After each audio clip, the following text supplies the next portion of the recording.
math detectives. Today we are going to work on adding within 20 using a 10. So first things first, let's look at today's goal. This says, goal, I can add using a 10.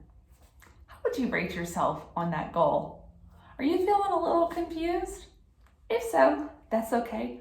I'm going to walk you through how you can add using a 10. Or maybe you're feeling a little more confident, in which case you're going to get to have a chance to do this independently.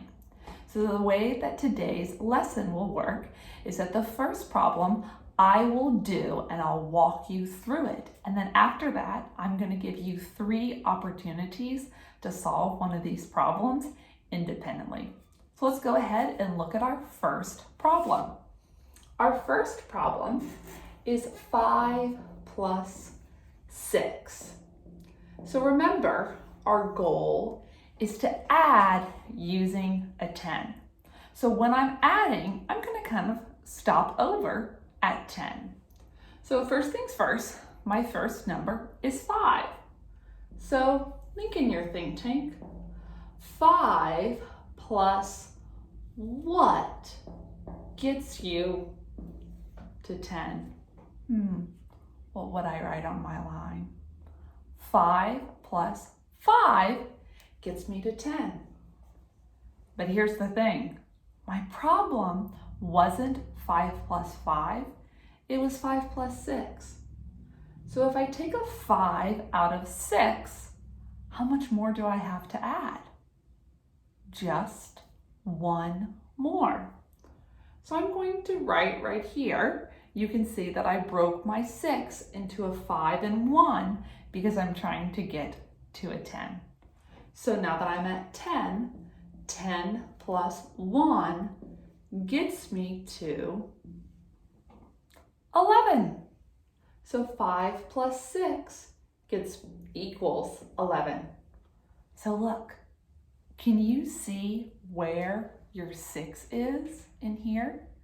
Because even though I don't have the number 6 written down in my work, it's still there.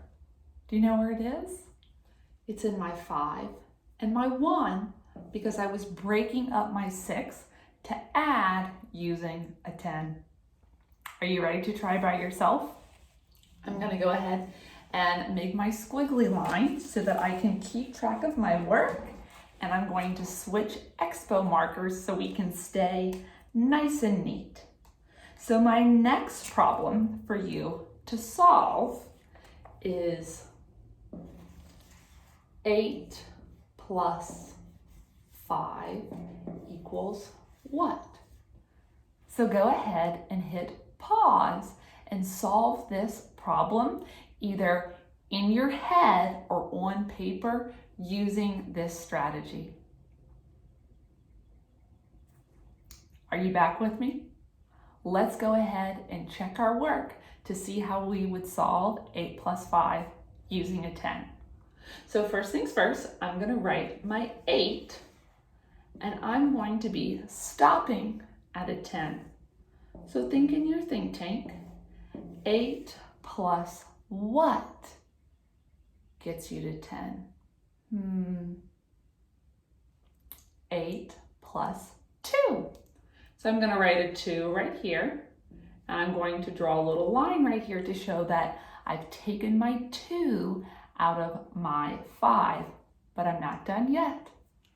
After you add your 2 and you take your 2 out of your 5, what do you have left? 3, because 2 plus 3 is 5.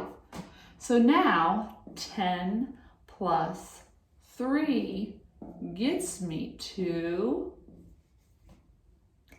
13. 8 plus 5 is 13. So once again, where is your 5 in your work? Your 8 is right here, but your 5 is in what 2 numbers? Your 2 and your 3, because you were breaking up your 5 to get to a 10. So we are going to get to try this 2 more times. If you give me just 1 second, I'm going to swing our board around so that we can have some more room. Okay. Are you ready for your next problem? Your next problem is, let's see, 7 plus 9. Could you solve 7 plus 9 by using a 10? Go ahead and hit pause and use this strategy to solve this problem. Are you back with me? Alrighty, let's solve it together. So I'm actually going to take a second to look at my two numbers, 7 and 9, because the number 9 is really close to 10. So I'm thinking that instead of solving this as 7 plus 9, I think I'm actually going to switch my numbers and solve it as 9 plus 7, which I can do. Let me kind of adjust this a little bit. I don't want that glare to be right on the number. Let's see. Can you tell that that's a 9? That's okay. So I'm going to start at 9 and say 9 plus what gets me to 10? 9 plus 1 gets me to 10.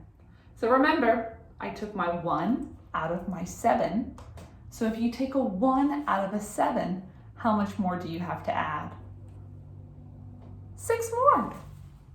So I'm going to take my 1 out of my 7, and 10 plus 6 gets me to 16.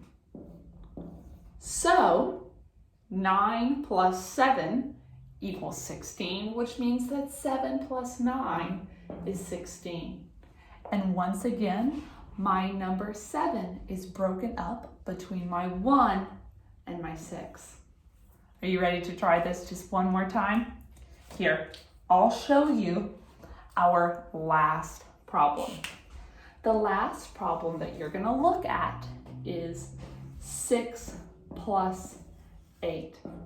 So go ahead and hit pause and solve our last problem using this strategy. Are you back with me? So once again, we are going to add by using a 10. I'm going to go ahead and start at 6, though it's totally possible that because 8 is closer to 10 than 6, you might have switched it around, and you can totally do that. But if I'm at 6 and I'm trying to get to 10, 6 plus what gets me to 10? 6 plus 4. So I'm going to write a 4 right here. And over here, I'm going to show how I'm breaking up my 8. So if I take a 4 out of 8, I have how much more to add? 4 more. Here's my other 4. So 10 plus 4 gets me to 14. So my answer, 6 plus 8 equals 14. And I have my 6 over here, and then my 8 is hidden in my 4 and my 4. Alrighty, mathematician friends, thanks for stretching your brain with me today.